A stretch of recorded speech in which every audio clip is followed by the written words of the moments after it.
Minasan, welcome back again with Mr. K di sini. Well, meski chapter terbaru dari One Piece masih belum rilis, tapi tenang aja ya, kita masih dikasih sedikit hal yang menarik karena One Piece Road to Laugh Tale volume 3 akhirnya udah rilis ya kemarin lah.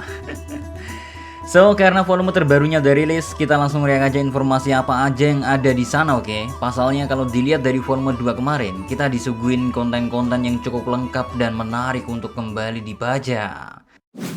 Nah, untungnya di chapter terbaru kali ini juga belum apa-apa kita langsung disambut oleh pembahasan Sangat Nika, yang padahal terungkapnya kekuatan dari Luffy ini tentu masih menjadi salah satu misteri yang belum terlalu dijelaskan. Kayak misalnya aja ada satu kalimat menarik di mana kekuatan puncak Luffy adalah merubah imajinasi menjadi realita. Kalimat itu kayaknya semakin membuat kita penasaran sekaligus yakin kalau apa yang Luffy perlihatkan saat bertarung dengan Kaido di atas tengkorak Onigashima masih bukanlah kekuatan asli atau potensi sesungguhnya dari buah iblis tersebut. Soalnya seperti yang kita tahu, selain buah iblis Hito-Hitonomi model Nika yang udah lama gak bangkit bahkan bisa dikatakan selama 800 tahun lamanya, dan kita tahu juga kalau alasan dari suatu buah iblis bisa awakening ternyata berhubungan sama pikiran dan tubuh seseorang yang akhirnya bisa memanfaatkan kekuatan aslinya.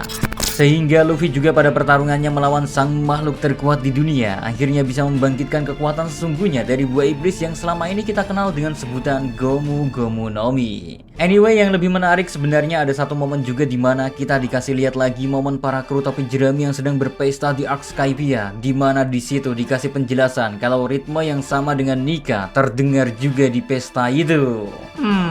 Mungkinkah hal ini secara gak langsung mengkonfirmasi kalau apa yang selama ini udah Sensei persiapkan bukanlah suatu kebetulan semata, melainkan hal itu emang udah direncanakan sedemikian rupa sehingga suatu saat semua puzzle yang udah dipersiapkan ini bakalan mulai terlihat menjadi satu gambaran cerita yang utuh. Ya, emang gak ada habisnya kalau ngebahas tentang kejeniusan dari seorang Oda Sensei, tapi mau gak mau kita emang harus mengapresiasi bagaimana Oda Sensei bisa membuat cerita One Piece menjadi sebegitu rumit dan menarik. Lalu balik fokus lagi ke Nika, yang mana entah kenapa kalau kita udah ngomongin tentang Nika, maka kata Joy Boy juga secara gak langsung menjadi sesuatu hal yang bakalan ikut keseret buat diomongin.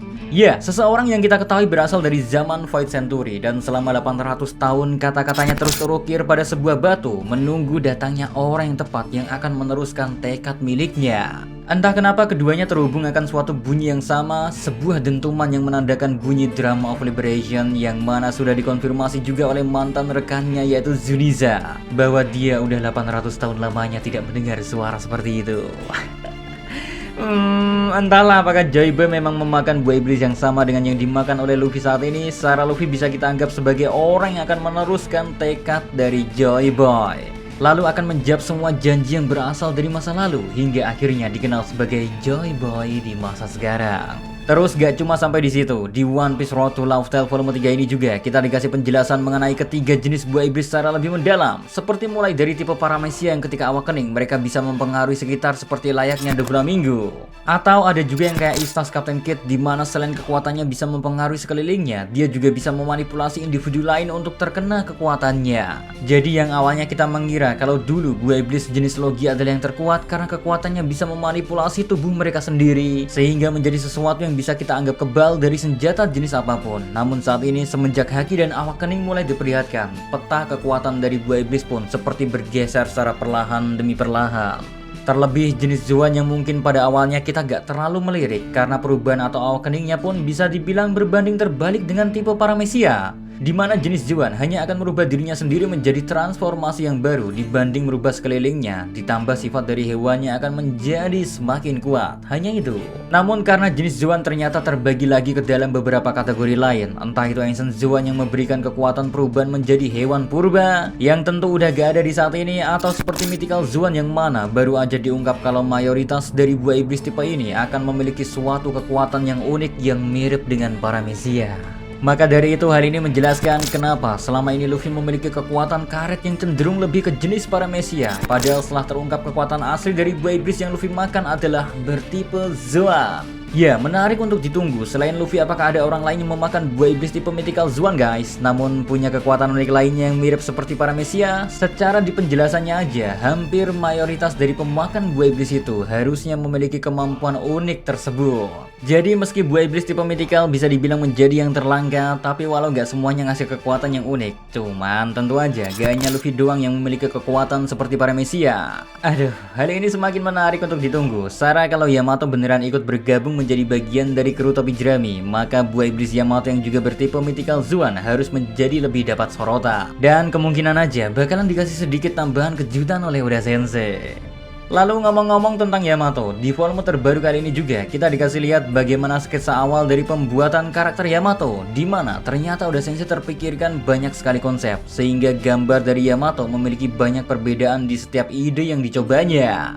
Dan menariknya, perbedaan itu gak cuma berada pada penampilannya saja, namun Oda Sensei juga memikirkan sebelum pada akhirnya dia memutuskan untuk membuat Yamato memegang senjata yang sama seperti Kaido. Yamato juga pada awalnya dipersiapkan untuk menggunakan berbagai senjata, mulai dari tangan kosong atau seni bela diri saja, hingga menjadi seorang samurai yang membawa katana layaknya Oden. Terus gak cuma sampai situ saja, kedatangan Yamato ke cerita One Piece juga dipersiapkan untuk beberapa keadaan seperti pada awalnya Yamato diniatkan untuk menjadi seorang shogun, atau seenggaknya menjadi seorang yang berkeinginan menjadi pemimpin di negeri Wano Kuni. Yang mana tentu aja hal ini berbanding terbalik dengan keinginan Yamato saat ini, karena meski dia begitu mengidolakan sosok Oden, Yamato tetap penasaran atas apa yang ada di luar negeri Wano Kuni. Soalnya seperti yang kita tahu, masa kecil dari Yamato begitu berat, dan momen masa kecil Yamato juga bisa kita lihat di beberapa gambar yang ada di One Piece Road to Love Tale volume 3 ini.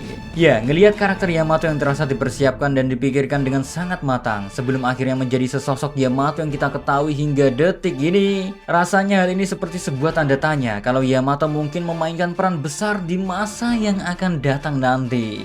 And last, di volume ketiga ini, kita dikasih peta dari negeri Wano Kuni beserta dengan setiap orang yang berada di tempat keberadaannya masing-masing. Ingat ya, peta ini sebelum Ride to Onigashima. Dan peta yang diperlihatkan ini adalah peta yang juga dipegang oleh Oda Sensei. Sehingga informasi yang diperlihatkan udah pasti benar. Dan mungkin ini juga bakal ngebantu kita buat ngelacak di mana keberadaan dari seseorang. Mengingat perang besar ya, yang terjadi di Wano Kuni ya, terjadi di beberapa titik yang berbeda. Ingat ya, sebelum Ride to Onigashima. Belum lagi kalau nantinya negeri Wano Kuni akan beneran dibuka, mungkin aja peta ini akan menjadi salah satu hal yang berharga untuk mengetahui bagaimana struktur dari negeri yang tertutup ini. Aduh.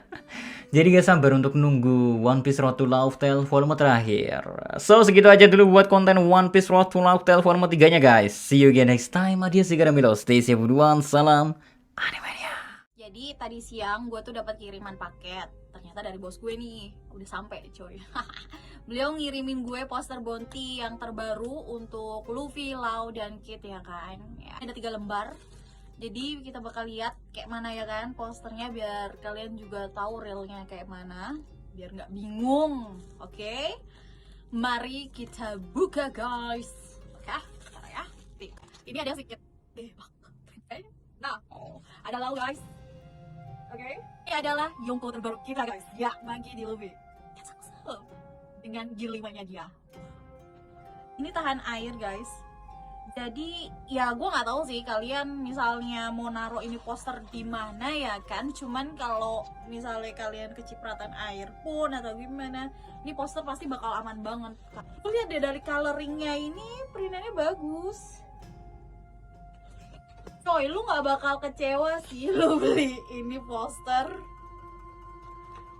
No, gue bukannya nyuruh kalian biar beli, cuman ini keren sih. Gak kalah coy sama poster-poster yang biasa kalian untuk poster waifu yang kalian bisa beli dengan harga ratusan ribu. By the way, ini di bawah 50.000 guys untuk per satu posternya. Ini keren. Oke.